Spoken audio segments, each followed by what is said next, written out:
Okay, everyone, it's 1 o'clock, so let's go ahead and get started with lecture 14. So it's right about halfway point in the course, so congrats on surviving so far. So in today's lecture, we're going to be continuing our discussion of neural networks. So this is part 3 of what will probably end up being very many lectures on neural networks, so hopefully you guys are finding this topic interesting because we'll be talking about it for a little while. Okay, a couple of announcements here. The midterm exam, of course, is coming up on Friday. So our next lecture, there's no lecture. You'll just be taking the exam. It is a bit of a longer exam. There's something like 6 questions on this exam. So I do recommend you read the entire midterm before you solve it. You don't want to spend all of your time solving questions that you're kind of stuck on. So yeah, go ahead and read the entire thing before you attempt the questions and solve the easy ones first. I did put out a sample exam on Monday with solutions. There was a small typo in the solution for one of the questions. So for the K and N problem, problem 3, there's a typo in the answer. So if you got stuck on that one, it wasn't you, it was me. And there's an updated version of the sample exam on Canvas, just fixing that typo. But hopefully you guys are finding that useful in studying for the exam. I will be putting out a seating chart for the exam. So you'll just be assigned a random seat somewhere in the lecture hall. Just to make sure you're not sitting next to your friends or anything like that. And I'll put an announcement on Ed about that, so be on the lookout for that. If you want a left-handed seat, come see me after class or make a post on Ed about that, and we'll make sure you get a seat with a left-handed desk. In terms of homeworks, so the second homework grades were posted earlier this morning, so hopefully you guys got an email or saw that. The mean score on this homework was about 90%, so pretty good. Seems like you guys are getting things overall, which is great. And as always, there's a regrade request available for 1 week starting from today. So go ahead and submit a regrade request on Gradescope if you're interested in having another look at your exam. As always, please only submit a regrade request if we really did make a mistake in grading your assignment, like if we missed your answer or something like that. Otherwise, it's pretty unlikely that we'll change your score. And then the last announcement here today is about the third homework. So this is due in about a little under 2 weeks. It's due not this Friday, of course, but next Friday. This is available on the Canvas page, so go ahead and check that out. It's a bit of a shorter homework, only 2 problems instead of 3 this time, and it's focused on neural networks. So I'm sure you guys haven't started looking at this homework yet, thanks to the upcoming exam, but just be aware that it's available once you're ready to start working on that. Okay, so in today's lecture, we're going to just be continuing our discussion of neural networks.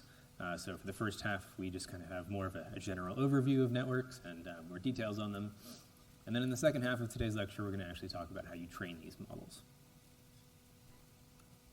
So I've shown you this diagram before, and we've already gone through it in a fair amount of detail. But here I'd just like to recap what a neural network is. So here we have an example of a really small, really tiny network where you have 2 inputs, so just 2 features in your data set. We have 2 hidden units, so 2 nodes kind of in the middle here, and a single output. And of course, the way we compute the values of sort of the unknowns in our network, so the values of these hidden nodes and the values of the output, is that in general, we take sort of a weighted linear combination of the things in the previous layer, and then apply some kind of nonlinearity on top of that. So to get h1, for example, we take a weighted linear combination of x1 and x2, apply some nonlinear activation function, and get some number for h1 of x. We can, of course, stack this computation together then to get some sort of output for our model. And if we're doing, say, classification with a neural network, we'll apply a sigmoid function at the end so that it's actually parameterizing a probability between 0 and 1. We, of course, can have much more general networks, things that are a lot larger than what we showed on the previous slide. So the simplest kind of extension you can have is a network with 2 hidden layers. So we've got an input layer representing our data, our inputs to the network. We've got our first hidden layer, which is very similar to what we saw in the previous slide. And then we have some second hidden layer that's a computation coming from the first one before eventually reaching our output layer. So oftentimes it's more useful to think about neural networks not in terms of the individual nodes and the individual hidden units, but rather in terms of kind of these layers all stacked together. And here we use capital W's to represent weight matrices. So these are all the weights in the first layer, just boxed up into one big collection of parameters. W2 is the weights in the second layer. And then, as always, we'll use betas to denote the weights in the final layer of our network. We, of course, can have more than 2 hidden layers, so we can have sort of an arbitrary depth to our network. So here, capital L represents the depth of this network, how many hidden layers we have, and each of these hidden layers has some associated weights W. So in the examples we've seen so far, there was only a single output from our model. And this single output model is useful if we're doing classification with binary classes. So this is really similar to like logistic regression, where we're just parameterizing a single probability. But if we're doing a multi-class classification problem, then most typically the way that you'll sort of set up your neural network is such that it has k different outputs, where you have one output per possible class. And so each of these k outputs represents the predicted probability from the model of a data point x coming from a particular class. So for example, on like the MNIST data set that we've seen before, our input x here is an actual image. It has 10 classes, 0 through 9, so individual digits. And then F1, for example, would be, okay, what's the probability that my model assigns to the class 0 for this image? F2 would be, what's the probability that my model assigns to the class 1 for this image, so on and so forth. So we've got one probability per class for each individual input. Okay, in general, we can write down sort of fairly nice equations for representing the computations our network does. So the first hidden layer, H1, is some vector of hidden unit activations. We get this by applying our activation function G to a weighted linear combination of the inputs X plus some bias term. To get the intermediate hidden layers, so this is beyond the first layer, we do the same exact computation, except rather than applying our weights to our data, we're applying them to the values of the hidden units in the previous layer. And then to get the output of my model, I just apply the softmax function, which again turns unnormalized scores, arbitrary numbers, into a valid probability distribution. And we apply these to the final hidden layer in our unit. Okay, let's pause for a second and think about how we can just count up the number of parameters in a network. So here I've got a network that has an arbitrary number of layers, capital L, and I'm going to assume that each of these hidden layers has a capital M hidden units. So of course we can vary the number of hidden units across the layers, and in practice we typically do. But for this computation, let's just assume that they're all the same across the layers. And let's make our life easy and just ignore the bias terms here, so we're going to not count those. So we're just going to do a rough approximation of how many parameters are in a feed-forward network. Okay, so I'm going to use P to denote the total number of parameters here. I have D times H parameters, i.e. weights. And these D times H parameters are coming from essentially the connection between the input and the first hidden layer. So we need essentially one weight for every input feature and one weight for every hidden node in the first layer. So of course it's going to be just D times H, so just counting up the weights in W1 here. This H times K term comes from the final layer in my network. So I need essentially one weight for every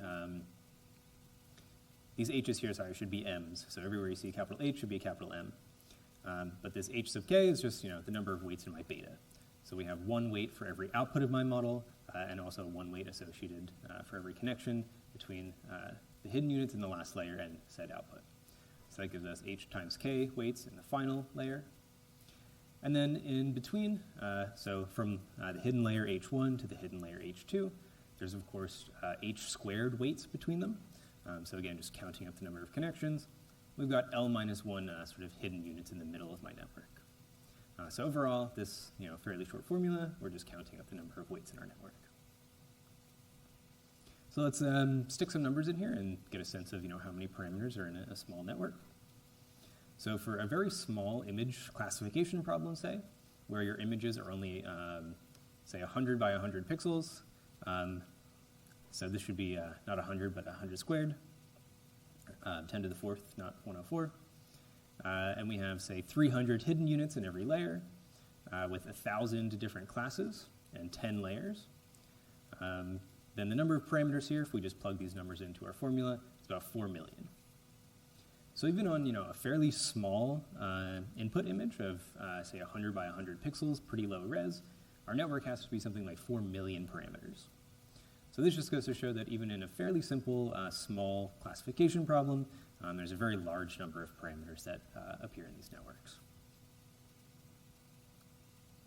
Okay, I briefly mentioned this in a previous lecture, but again, I just really like to emphasize what intuition you should have about what neural networks are doing, and sort of what's going on with these gigantic boxes of numbers.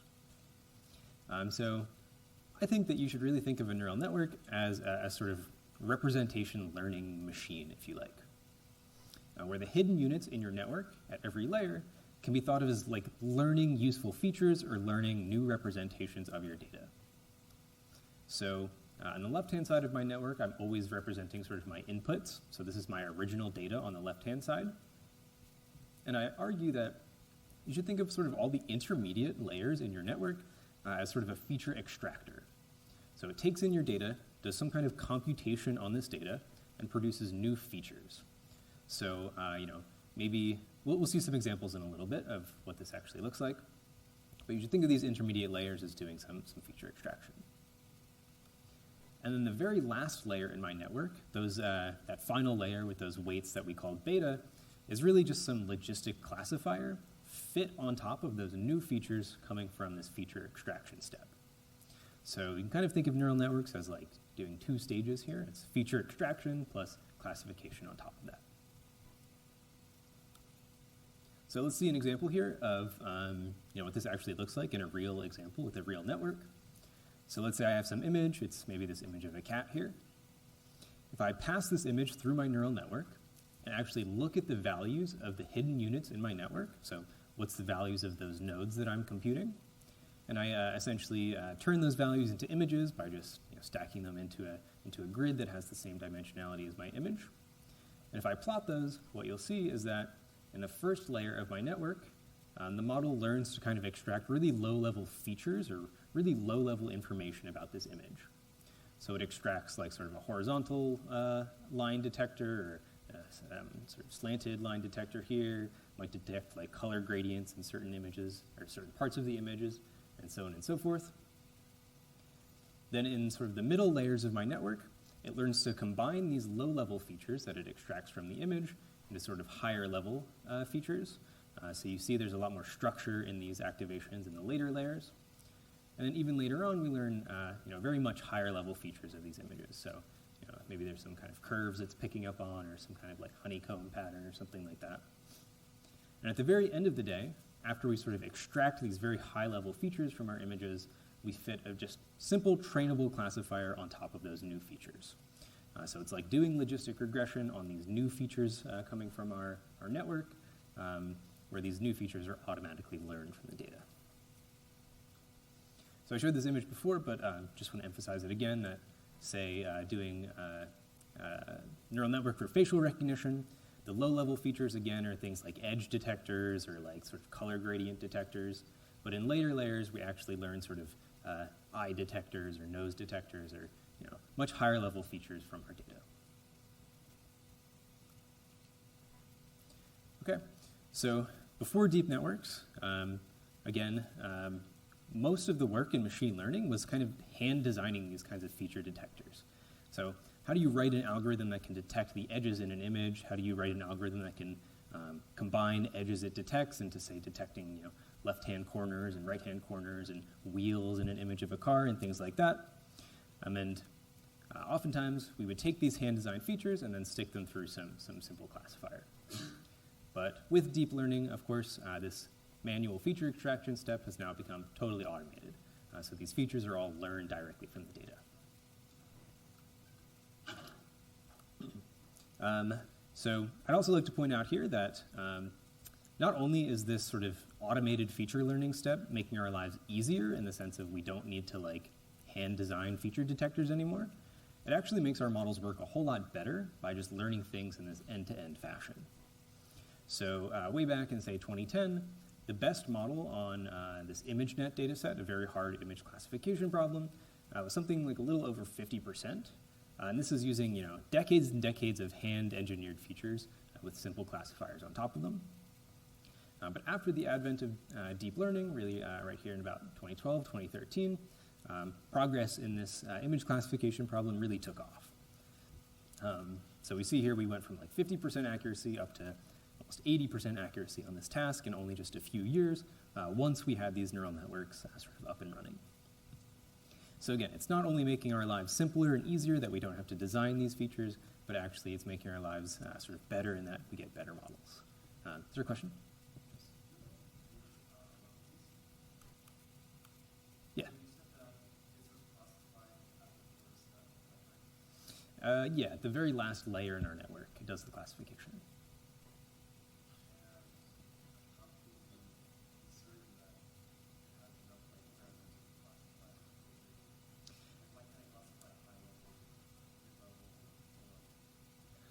So you certainly could. So essentially what you see from left to right is the depth of the network. This is a hyperparameter of your model, so you can choose how many layers you want to have before doing the classification. And in practice, it requires a lot of experimentation to decide.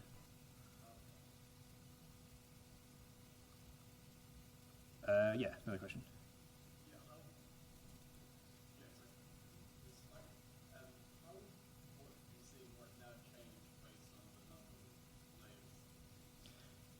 It's hard to say exactly because it varies a lot depending on your model architecture, your data set, training, and so on and so forth.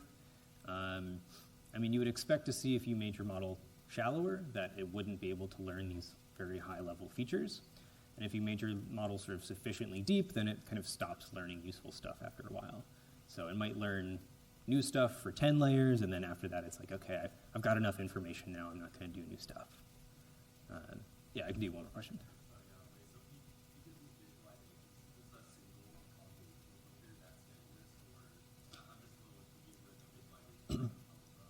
Yeah, I don't think these are, so each of these sort of sub-images here is the actual activation of a single node in the, or rather a single layer in the network for different images. So you feed in an image and you look at all of the values of the first hidden layer, for example, and then I plot those values.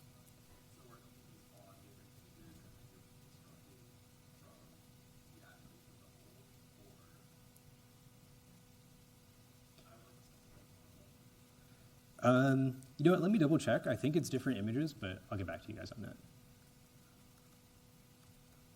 Okay, so in the interest of time, let's move on with the slides. So I'd like to just point out a kind of fun analogy here that logistic regression models are these kind of simplest weight-based classifiers that we've seen so far. And these are kind of like, old reliable car that's never going to break down on you, will always work on simple problems, get you from point A to point B. Sort of shallow neural network is like driving a sports car. It's a fancier model, but maybe a little bit harder to drive. And then using a large, deep neural network is something like trying to pilot a battleship. So these are huge, very complex models that are very difficult to work with. Okay, so there's a question last lecture about why do we actually need activation functions in our networks? Why don't we just have all linear layers? And so I thought I'd include a short discussion here, kind of making this point a little clearer. So on the left-hand side, our equations for computing are essentially our neural networks with activation functions. So my first hidden layer, again, is my activation function applied to a linear combination of my data. The values in my second layer, if I expand everything out, we see is a fairly involved expression here for my hidden units in the second layer. But on the left-hand side, with activation functions, my hidden units are able to learn fairly complex nonlinear functions, i.e. representations or new features of my data.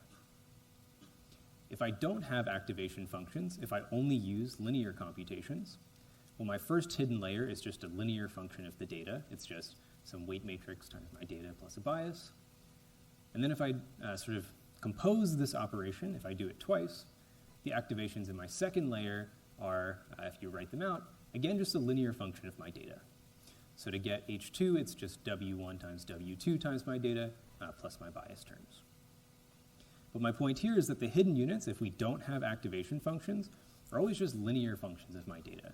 I can't really do anything more complicated than just weighted linear combinations.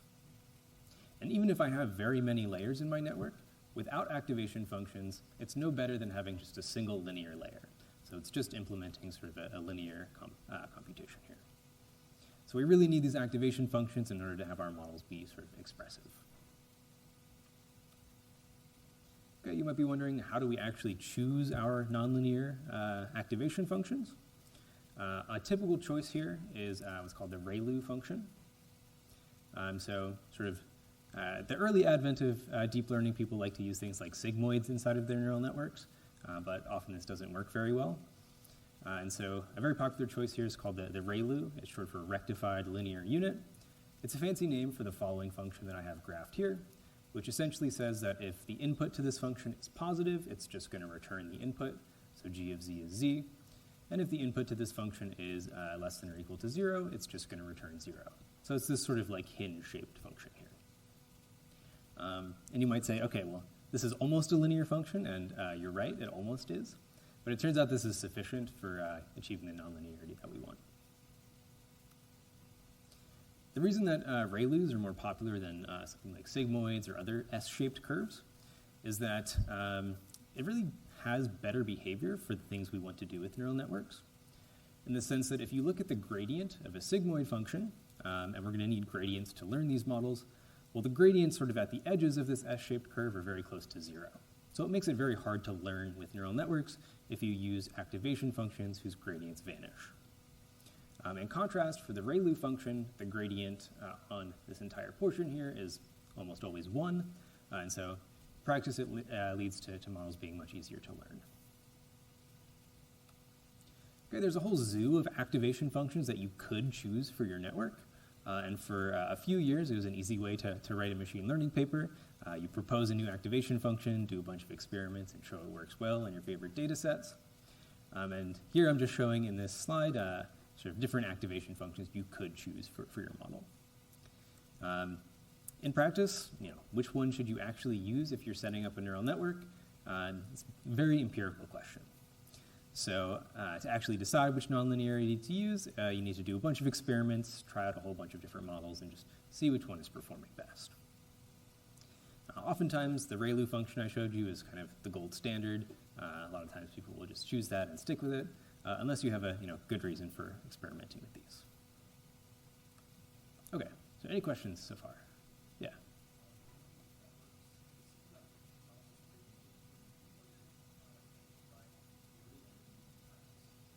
I believe 1950s-ish was when these things really first appeared. They weren't very practical until about 2010, though.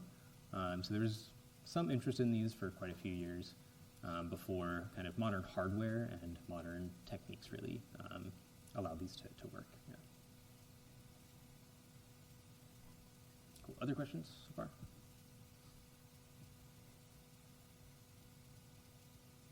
Yeah.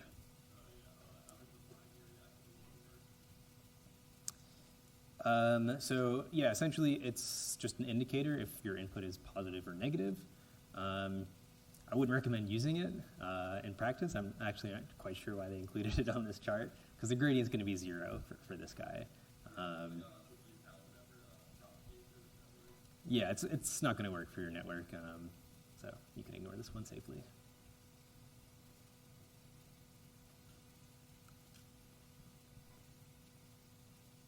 Cool. Other questions? Yeah.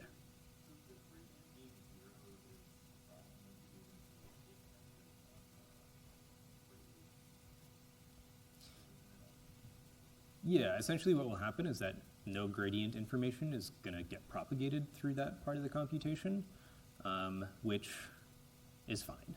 The network can eventually learn to adjust the weights to put it in sort of the positive region. So yeah, your network can essentially learn to put the weights in the correct places. Okay, so I was originally planning to kind of show you this fun demo, but I think in the interest of time, we won't. But definitely check out this demo. It's a lot of fun. You can play around with sort of the size of a network and change the number of layers, the number of hidden units, and see what effect this has. So check this out on your own. It's fun to play with.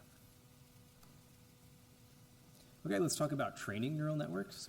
So far we've talked about how to write down equations for a model, how to do computations with the model, but we haven't actually said how you find the weights in these networks. So as always in machine learning, to learn a model, we're going to need a loss function and We're going to somehow need to compute the gradients, and then, of course, stick this into gradient descent. So just like in any other classification problem that we've seen so far, sort of the standard loss function that we're going to use for almost all of our problems is this cross-entropy loss function. So just to remind you guys what this looks like, if you have training data consisting of XY pairs, and then you have K potential classes in your problem, the cross-entropy loss function, L of theta, is just essentially the average of the negative log of the model output for the correct class. So if the correct class for a particular image, say, is cat, then this f sub k is what probability the model predicts for cat on that image. And the idea here, of course, is that by minimizing this loss function, we'll sort of encourage the model to put probabilities on the correct classes coming from the training data. Essentially, we want to make the model as sort of confident as possible that it's predicting the correct labels in our data set. And this is the same loss function we use for fitting logistic regression, so should be pretty familiar. Okay, to actually minimize this loss function, we're going to use our favorite algorithm, gradient descent. So just a reminder, to actually compute the iterates in gradient descent, we want a new parameter vector here. And we're going to obtain that by looking at our current parameter vector and subtracting off a scaled version of the gradient of our loss function, where this lambda here is sort of the step size or learning rate in gradient descent. So to actually implement gradient descent for a neural network, what we need is the gradient of the loss function, which is the collection of the partial derivatives of my loss function with every parameter in my network. So here theta is the set of all the possible parameters in my network, so this is all the weights of all the biases at every possible layer in my network. So as we said before, in networks, the total number p of parameters can be huge. It can be on the order of millions or even billions. So computing this gradient vector is going to be pretty difficult for us. So to compute one of these partial derivatives, I can sort of pull it into the inside. And here what I need to do to get these partial derivatives is compute the derivative of my neural network now. So for things like logistic regression, what we had seen before is fairly simple expressions for these gradients. It took maybe 3 or 4 slides to go through the computation to get a formula for these. But for a neural network, these models are now so complex that we basically have no hope of writing down an expression for their gradients. So again, these computations are difficult enough for very simple models. And in fact, for every new network architecture we might come up with, having more layers or different numbers of hidden units or even more complex things, we would need to redo this calculation by hand. And so we're going to need an alternative way of computing these derivatives that we can actually do in sort of an automated fashion. Okay, so for that purpose, we're going to introduce something called the backpropagation algorithm. And this algorithm sort of has 2 phases in order to achieve this gradient computation. The first step is what's called the forward propagation of my model. So in this step, all I do is for a particular training data point, x sub I just pass it through my model. So I put it into my model and I make a prediction on this data point. In the second step, I compute what's called the backpropagation stage. And in this stage, what happens is that using the model's predictions and the true labels in my data set, I essentially compute my loss function. And then somehow, sort of layer by layer, I propagate this information backwards through the network in order to compute the gradients of the loss with respect to the sort of parameters in that particular layer. So by backprop, we mainly sort of refer to stage 2, this automatic gradient computation. And it's essentially sort of a nice computational trick for computing partial derivatives. It's a fairly involved algorithm, so we're actually going to mostly skip the details on backprop here. It's pretty in the weeds with respect to sort of these multivariable derivatives. But just to give you some more intuition of sort of what the idea is, what's going on here, we have a sort of toy example of backprop on the slide. The basic idea that makes this work is called the chain rule for multivariate calculus. So if I have some loss function, here I'm going to call it j instead of l, and I want to get the derivative of that loss function with respect to the parameters in, say, some sub-computation g. It turns out that the chain rule tells me that I can obtain that derivative as the product of the partial derivative of my loss with respect to sort of the next layer in my network times just the derivative of f with respect to g. So this is essentially a sort of local derivative. It tells me how does f change if I just change the stuff in the previous layer. And typically, these derivatives, sort of df dg, are really easy for us to compute because our network is built out of really simple building blocks, essentially just multiplications and sums. There's no very complex functions going on. So we can get very easily sort of these individual pieces of my derivatives, and then we just need to glue them together sort of layer by layer. And that's exactly what's happening in the backprop algorithm. So, for example, let's say we already know the derivative of the loss with respect to the weights in layer F. Well, to get the loss with respect to layer G, I just take that and multiply it by this very simple derivative. So again, we're skipping a lot of the details here on how backprop works, but we're kind of flowing gradient information backwards through the network, and eventually this will get us the gradient for every parameter in our model. All modern deep learning libraries, so things like PyTorch or TensorFlow that you might have heard of, all implement backprop via essentially automatic differentiation. This is a really nice algorithm that works in this intuitive way I had shown you before. And essentially it allows you to efficiently compute derivatives of functions that are compositions of simpler functions. So just like a neural network is a composition of many layers, if we can differentiate each of these individual layers, which we can, they're just weighted linear combinations, and then we can use autodiff to just get the gradient of the entire network. I'll point out here that these algorithms lead to exact computations of the gradients. So there's no sort of numerical approximation here going on. It's actually exactly computing these derivatives. If you're interested in learning more, I added some really nice links about backprop into the Canvas calendar. So this first link is a nice YouTube video by 3 Blue, 1 Brown. Lots of really nice visualizations on neural networks and backprop, so check that out. And the second link here is a bit of a more in-depth, in-the-weeds example of backprop. So again, skipping the details here, but if you'd like to see more information, definitely check out these links. Okay, so I'd like to point out here that if we have a logistic regression model, so essentially a neural network with no hidden layers, and we're minimizing the cross-entropy loss function, it's actually a convex optimization problem. So as a reminder, in a convex optimization problem, we only have a single global minimum, and there's no local minimizers in our loss function. So in a convex problem, there's sort of bowl-shaped loss surfaces. They're very easy to minimize. In some sense, a convex optimization problem is about the best thing we can hope for. It means that gradient descent is guaranteed to get us to the minimizer of our problem. And we might hope that for a neural network, we have these same kinds of guarantees. Turns out this is not the case, even in the simplest setting of a neural network with only one hidden unit. So, by just adding one unit or one hidden layer in my network, I no longer have a convex optimization problem. And so, this is a trade-off here between sort of how well we can optimize our models, how well we can minimize the loss, and how complex we can make our models. So more complicated models are going to be much more difficult to actually optimize in practice. That being said, even if you have a non-convex optimization problem, gradient descent still typically works pretty well to find good local minimizers. So gradient descent is no longer guaranteed to find the global minimizer of your loss. It's only guaranteed to converge to a local minimizer. And typically, we often need large data sets in order to kind of get these nice properties. So just to kind of visualize the loss surface of a neural network, what thing are we trying to optimize over? What I've done here is I've essentially taken a very high-dimensional loss surface of a neural network. So I'm looking in parameter space and looking at the value of the loss as I vary the parameters. And I projected it down to sort of a 3D visualization.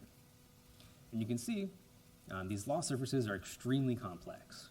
So there's tons of local minimums sort of stuck around everywhere, where we would really like to end up in sort of these global minimums, these deep valleys. So again, just trying to give you some intuition here as to why optimizing neural networks is hard. These loss surfaces tend to be very, very complex. Okay, any questions?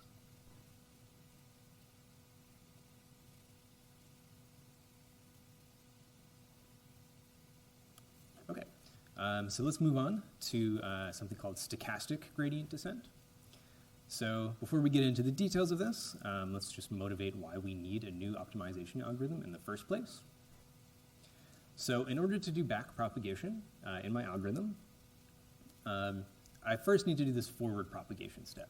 So I need to take my data and I need to pass it through the model to make predictions.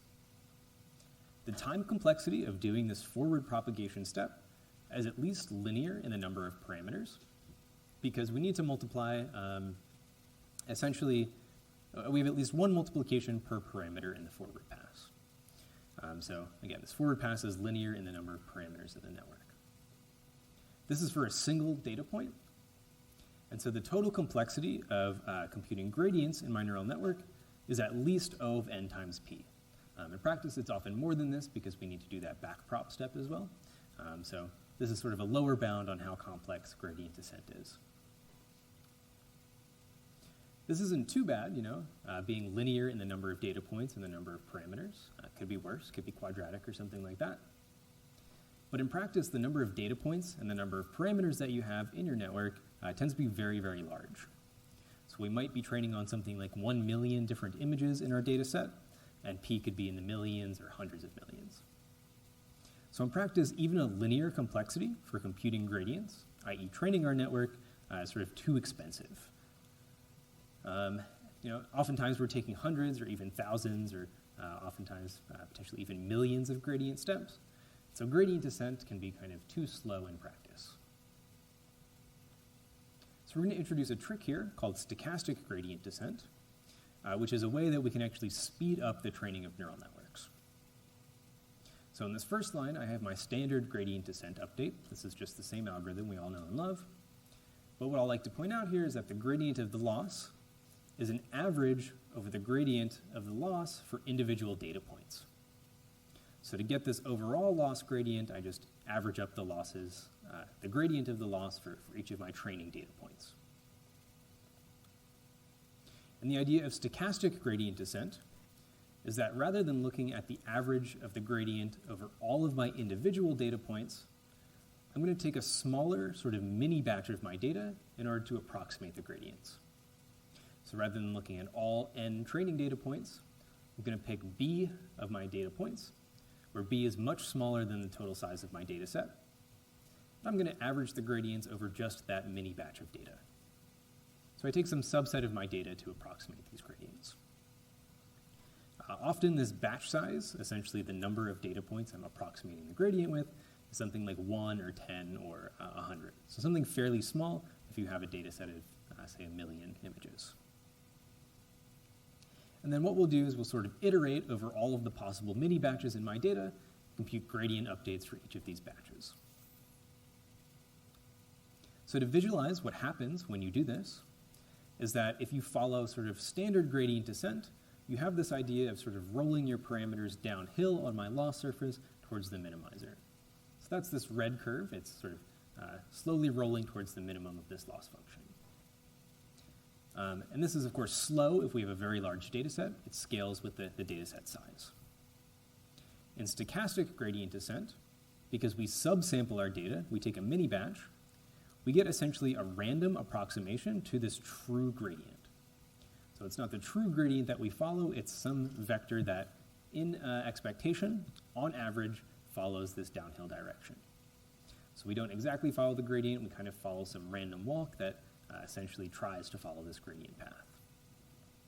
So each of these steps in blue ends up being much faster than these sort of standard red steps here, and even though we only get a noisy approximation to the gradient, we'll still eventually converge to this minimum. The advantage of doing this is that it's much faster, sort of in real time, than standard gradient descent. So these updates are now linear in the batch size rather than in the total size of the data set. However, the disadvantage of doing this is you're, of course, not sort of correctly computing the full gradient on all of my data.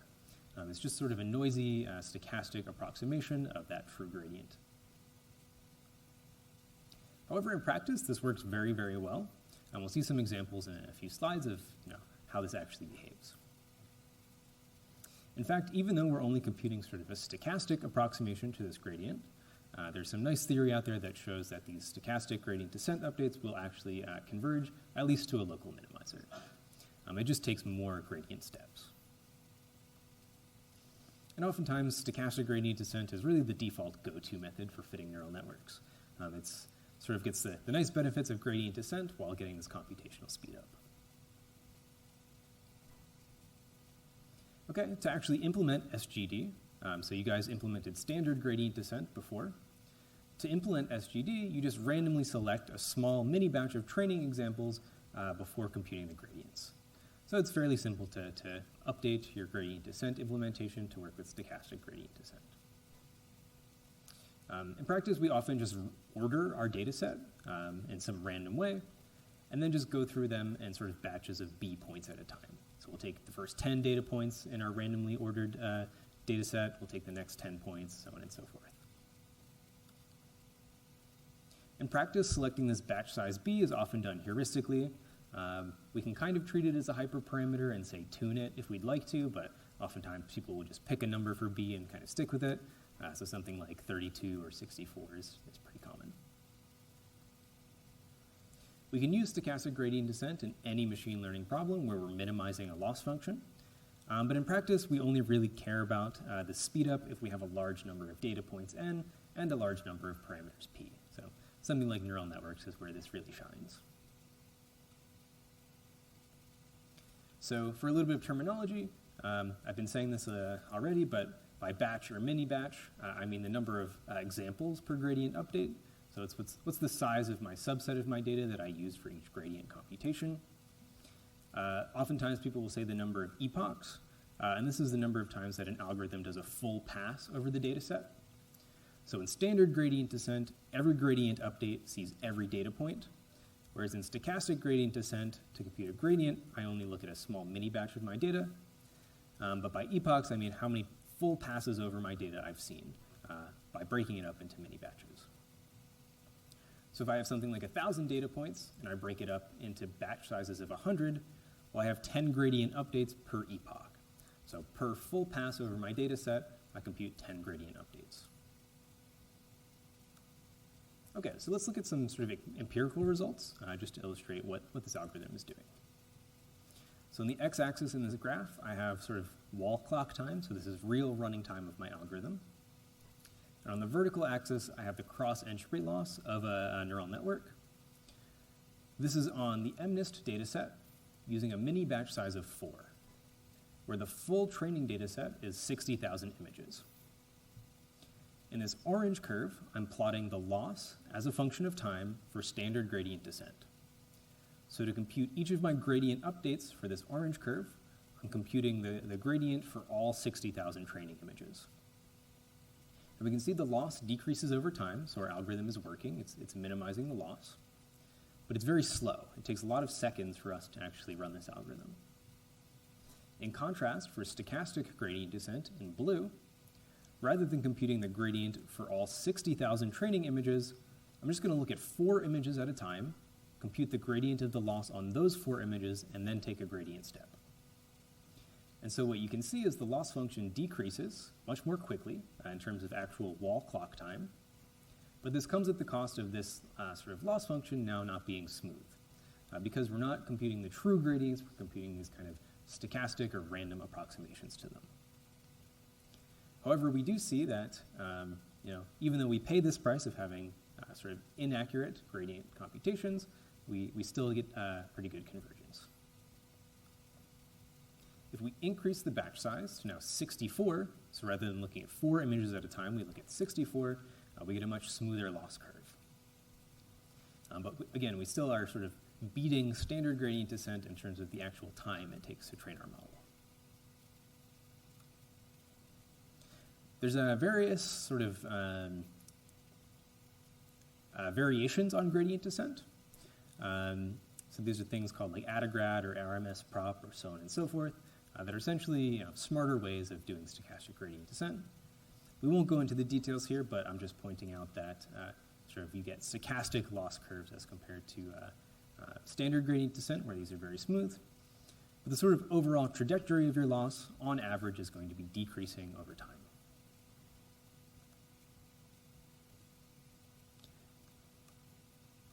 Okay, so here, what I'm showing again on the x-axis is the actual wall clock training time of my model. And on the y-axis, I'm showing the testing loss. And for each of these curves, I'm using a different sort of batch size for my gradient descent algorithm. So if I don't do stochastic gradient descent, I have 781,000 training data points, and that's this curve on the far right-hand side. And we see that it takes quite a long time just to compute the very first gradient update of this model, because we have to look at all of our training examples. If we reduce the batch size down to 300,000, the loss again decreases, but it's much faster. If we go down to, say, 10,000, it's again much faster.